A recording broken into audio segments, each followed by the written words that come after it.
Hingga saat ini Anda masih nikmati Bincang Pagi 1062 Radio Sangkakala.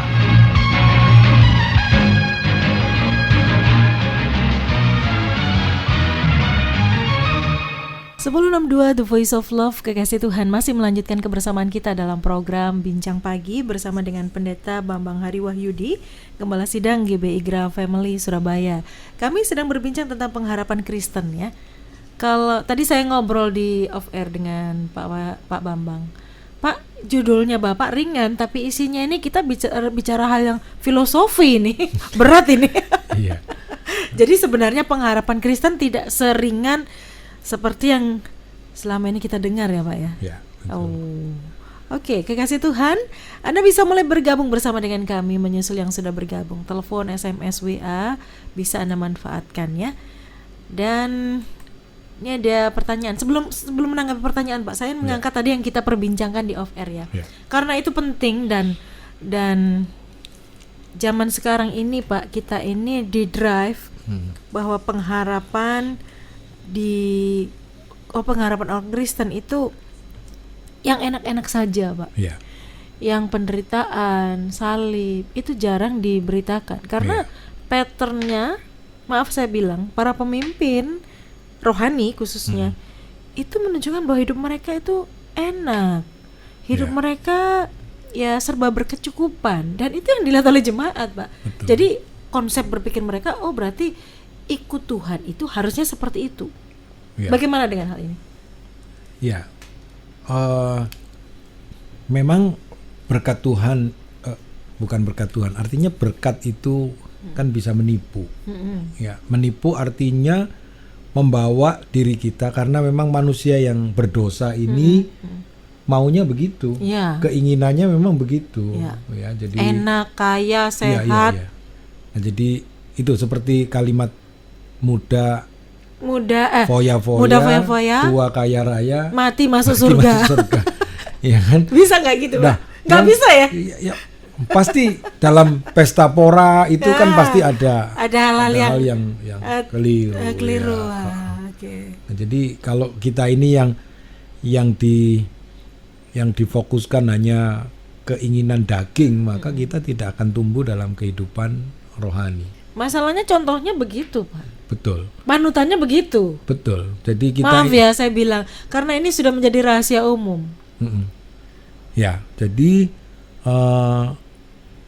pendeta mungkin sekarang jadi selebriti. Betul. Kan? Kaya raya soalnya. Kaya raya, branded semua apa yang dipakai. Kalau enggak, karena ada konsep disampaikan bahwa kalau kamu tidak berubah dalam kondisi fisikmu, kekayaanmu, dan lain sebagainya, itu adalah ada masalah, ada persoalan, maka kamu tidak berjalan bersama Tuhan. Kalau orang berjalan bersama Tuhan, lalu mulai digambarkan kepada hal-hal yang sebenarnya tidak pernah Alkitab katakan, tidak pernah Alkitab ceritakan. Karena kalau kita baca ya, pengharapan orang-orang beriman di dalam Ibrani mengatakan mereka mati tidak mendapatkan apa yang mereka harapkan. Gitu. Mereka mati tidak mendapatkan apa yang mereka harapkan. Karena memang pengharapannya bukan pada waktu hidup itu. Begitu. Oke. Jadi apakah pendeta nggak boleh kaya? Kalau pendeta kaya, kita perlu pikirkan kekayaan itu dipakai atau berkat itu dipakai, apakah pemakaian itu sudah benar, apa menuruti sebenarnya kemauan secara pribadi dan pemenuhan keinginan secara jasmani. Begitu.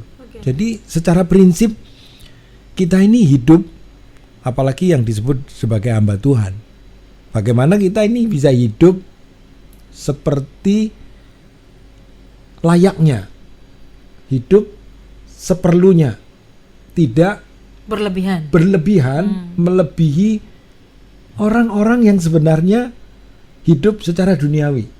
Nah, ini perlu ada batasannya. Saya tidak mengatakan batasannya di mana, memang agak sulit. Gitu. Tadi jangan sampai kita terjebak juga ya. Oh, berarti pendeta harus miskin sekali baru rohani ya Pak ya? Belum tentu Ya, juga belum ya. tentu. Belum tentu. Tapi memang kita perlu waspadai ini, waspadai betul-betul diwaspadai. Iya. Atau kaya raya berarti rohani juga? Ya belum tentu juga. Iya. Kembali kepada tadi ya, pengajaran, pikiran dan motivasi tadi Betul. Pak. Harus memenuhi 3 unsur itu ya. Betul. Baik, saya kalau tanya itu bicara lebih jauh nanti pertanyaan kekasih Tuhan nggak tertanggapi. Kita tanggapi pertanyaan Pak ya. Ada Bapak Daniel yang bergabung. Agak panjang Pak, mohon maaf agak panjang katanya. Nggak apa-apa Pak. Kekasih Tuhan yang mau menyusul silakan. Selamat pagi Pak Bambang. Ya, selamat pagi. Saya ingin cerita sekaligus bertanya. Sejak remaja saya ini mengikuti Komsel, di mana di dalamnya mengedepankan visi untuk melayani Tuhan dengan segenap hati. Kemudian setelah bekerja, saya tanya apakah ini jalan Tuhan dalam doa. Dan setiap kali saya ragu, selalu ada firman yang menguatkan. Selama saya bekerja, saya sudah melewatkan beberapa kesempatan untuk bekerja di perusahaan bagus dan juga telah melewati usia produktif saya. Ya. Namun setelah apa yang saya lalui di tempat kerja saya itu nyatanya bukan terbaik yang saya peroleh, namun saya di-cut secara sepihak dari perusahaan. Disinilah saya menjadi bingung apakah saya sudah melakukan hal yang salah selama bekerja atau melayani Tuhan itu. Saat bergumul, Tuhan mengingatkan saya dalam firman bahwa saya diminta menunggu biar Tuhan yang bertindak. Kemudian saya pikir sampai kapan ya saya harus menunggu. Dan terbukti dari sekian kali saya mencoba melamar kerja di tempat lain, hasilnya selalu nihil. Padahal kompetensi mestinya banyak perusahaan yang akan melirik. Tapi nyatanya malah berlainan, sehingga kadang saya bingung apa yang harus saya lakukan. Terima kasih Pak, Tuhan berkati. Ya, ini persoalan yang nggak mudah ya. Iya. Kita memiliki kompetensi, memiliki kemampuan yang seharusnya bisa dilirik. Ya. Lalu menunggu sampai sekarang belum bisa kerja. Padahal tadi beliau sudah besar di Komsel yang mengajarkan bahwa mengedepankan visi untuk melayani Tuhan dengan segenap hati. Ya. Jadi saya agak nggak ngerti hubungannya Komsel tadi itu Makanya. dengan kerjaan itu apa begitu ya. Tapi begini saja. Jadi begini, dalam masa-masa waktu sekarang ini, saya nggak tahu juga umurnya sudah berapa ya. Nggak disebutkan. Waktunya ya. Ya. Nah, sekarang begini.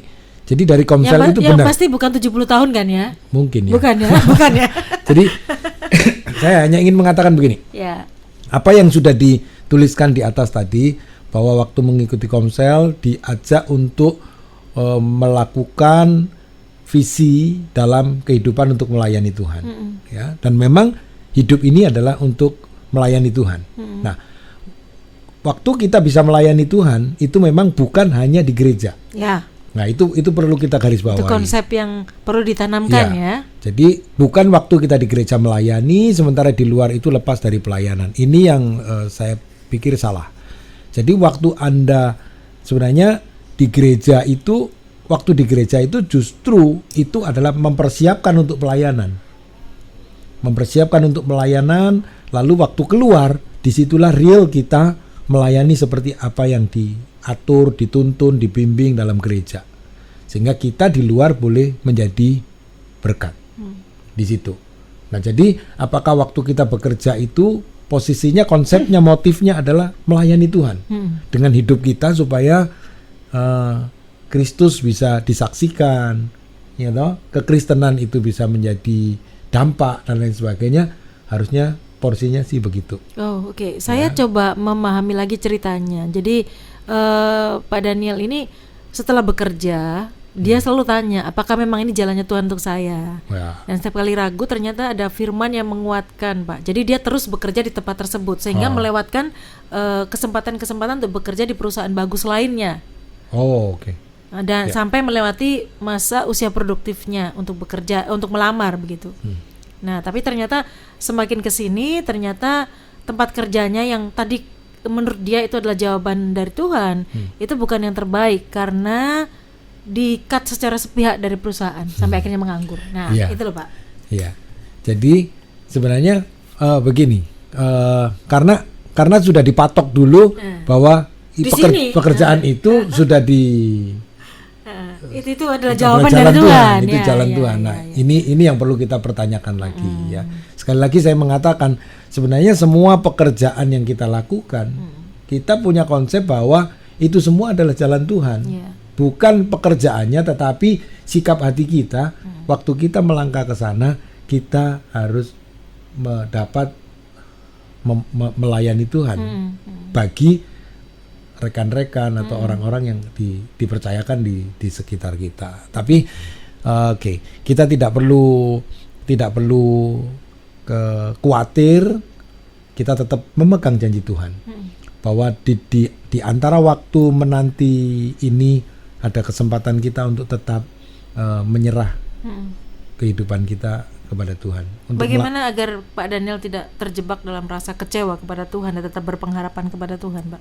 Ya, sebenarnya begini, hidup kita ini milik Tuhan. Ya, hidup kita ini milik Tuhan. Kalau memang kembali apapun yang terjadi tadi ya. Ya. Kalau seperti ini kan kita bisa kaitkan dengan kalimat Yusuf. Manusia itu bisa mereka-rekakan yang jahat. Tapi kalau kita tetap percaya kepada Tuhan, kita berharap rancangan Tuhan yang terbaik, maka Tuhan akan mereka-rekakan yang baik buat hidup kita. Begitu. Oke. Baik. Ada Pak Joshua Oscar yang bergabung. Kematian yang sukses adalah siapa yang menyiapkan kematiannya dengan serius akan hidup sungguh-sungguh. Itu pernyataan, Pak. Iya.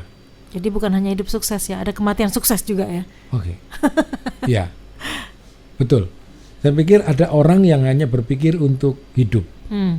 Tapi Tidak berpikir untuk setelah mati ngapain, kemana gitu ya. Iya, jadi mereka tidak berpikir bahwa memang satu kali ujungnya kita akan mati. Nah, makanya banyak orang takut mati, Pak.